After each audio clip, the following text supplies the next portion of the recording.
YouTubers. My name's Tony Meredith. I'm here with Amit Deol with his YCS 2016 Top 32 Draco Pal deck. And we're going to go over his deck profile and see what we got. Alright, so I decided to play Draco Pal because I was convinced it was perhaps the best deck, most explosive, and through a lot of guidance from my teammates on Team Jobber. So I played one Joker, one Monkey Board, one Good Turtle, one Turn Toad, two Lizard Draw, one Silver Claw, one Second Donkey. I felt like two was just a little too much. Three Sorcerer, two Overlord, two Master, one Draco Slayer. So this is mostly standard. I decided to play one Eccentric versus more than one copy because I felt it wasn't really required to play more than one. I played Masked Chameleon because since we lost Luster going to 1, it needed a tuner, and this just fit the profile. I was able to like search this off of Feral Imps, and I could send something like a Zephyros to the graveyard. This is right here. And Shaddoll Dragon, 2 Armageddon Knights. I decided to main deck 3 Droll and Lockbirds for this event. I was really confident that I'd possibly play against the Mirror Match a lot, as well as Monarchs, which seem to be very popular.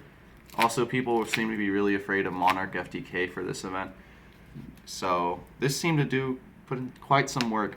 The only matchup it would be sort of harmful against is Cosmo, in which case I just sided out. So going forward, would you have kept the Droll and Lockbirds, or was it just for this one event? I would say it's hard to really answer that. It's more of like a meta call. I would honestly probably keep it in still. It put in work, but I noticed a lot of the times this would be my 6th card when going second, right, as I've discussed with Adam and all the other people on my team. So yeah, it was fairly useful. Played 1 Soul Charge, 3 Instant Fusion. This seemed to work out pretty well for me. I only played 1 Norden since I play Emerald, and then I just wanted to see this card, hence I maxed it out. Then I played Soul Charge just to deal with issues like Strike and whatnot, shutting my Pendulum Summon down, as well as it lets me create a very good established board. 3 Wavering Eyes, pretty standard. 3 Draco Face Off.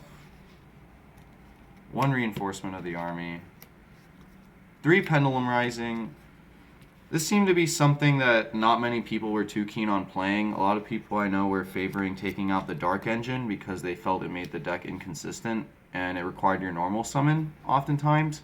But I felt this card helped fix that problem. I was able to use cards like Armageddon to dump Dragon to pop their back row, which would possibly be something like a Wavering, and then I could place a Scale, play Rising, and then I could just turn my hand from an awkward hand into a really good hand.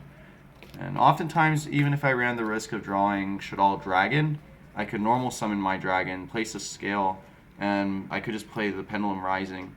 Most people didn't know what this card honestly did, which was surprising because the winner of YCS Prague was playing it as well.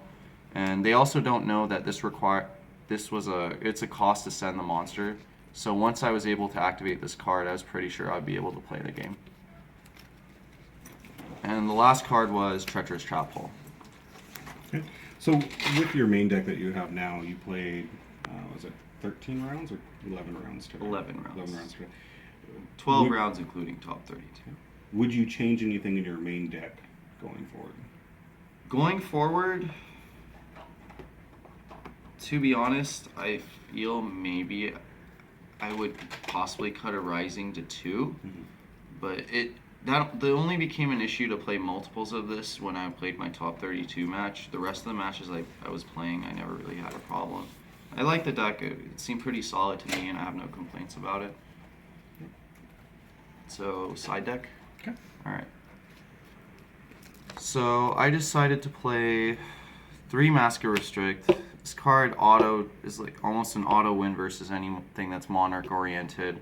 I could especially when I play the Dark Engine, I can make a Key Beetle and just use it on my Restrict and protect it. And the only out they could possibly have is a Chalice, which I was pretty confident most people weren't really playing this tournament.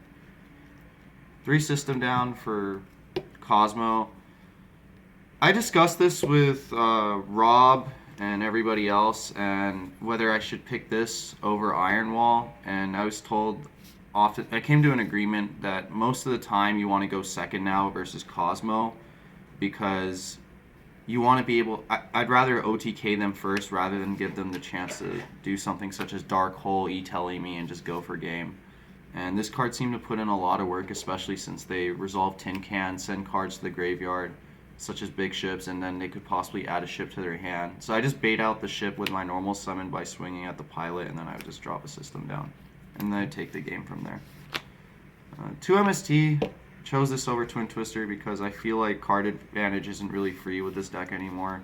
So I had to, basically, I couldn't run the risk of ditching a card to meet the requirements of Twin Twister. 1 Regeki, 1 Dark Hole, basically board wipers. This is really important versus Monarchs in the mirror match because this card allowed me to be able to deal with boards such as Nightmare, Athlesia, whatnot. Boards people are pretty acquainted with nowadays. And this also lets me clear the domain board as well when they have the Monarch set up. 2 Denko Seika. I was kind of iffy about playing this weekend. I was afraid of BA Phantom Knight, and I was ready. I felt ready for that matchup, although I did not play a single one during Swiss. I ended up, ironically, playing against Chainburn round 2, and then I just won games 2 and 3 by dropping Denko Seika, so that was pretty funny. Going forward, I'm not sure whether I'd still keep this. I'd like to say I would, but the thing is I never drew this card in my... I played against BA Phantom Knights in top 32 and lost, and I didn't see this card, so I can't really make a real evaluation on it.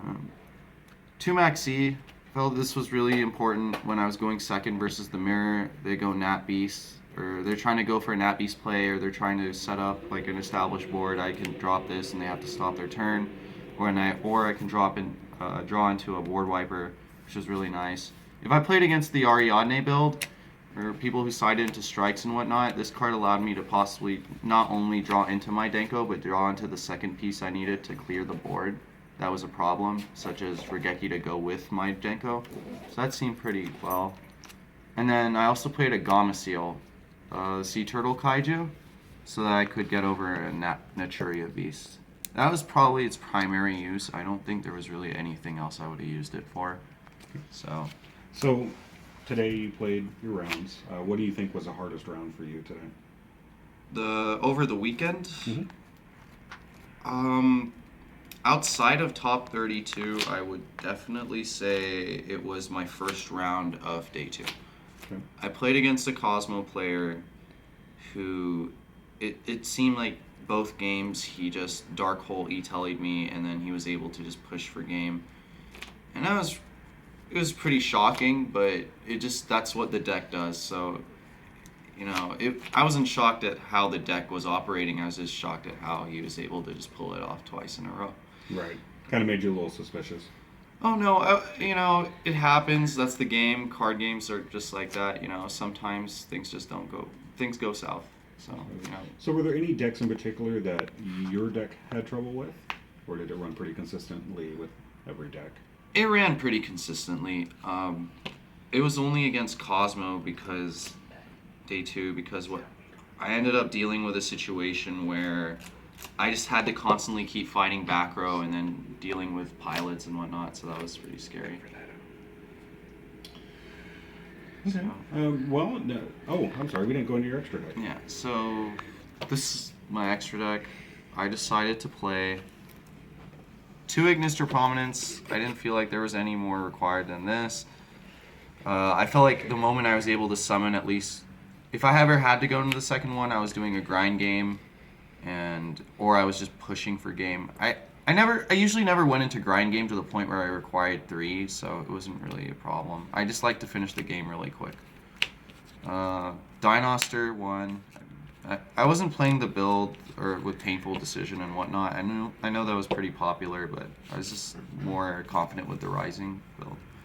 1 Norden for Instant Fusion. Now with your Instant Fusions, you ran 3. Did you ever have them dead at any point in time? No, actually, because I could use this card and I would be able to possibly, you know, I maybe used up my Norden, but then oftentimes I would just set my instant fusion, and my opponent would think I'd had something like a set Wavering Eyes or something else. They thought it was a back row that was to be feared, and then they would try and pop it, and then it would fulfill its job. So it was good beneficial for bait. Yeah, it was very good bait as well for mind games. One Pharaoh Lamps. This is to search my what's it called, Mass Chameleon and my Lizard Draw. And the great part is it puts your Zephyros back in grave, like when you're pulling your Dark Engine off, and then you can bounce back your Monkey Board and make more plays. Magister, Key Beetle. A lot of people cited this now. I felt like I had the room to be playing it in my main. This card allows me to protect my Wavering Eyes as well, so that was really good.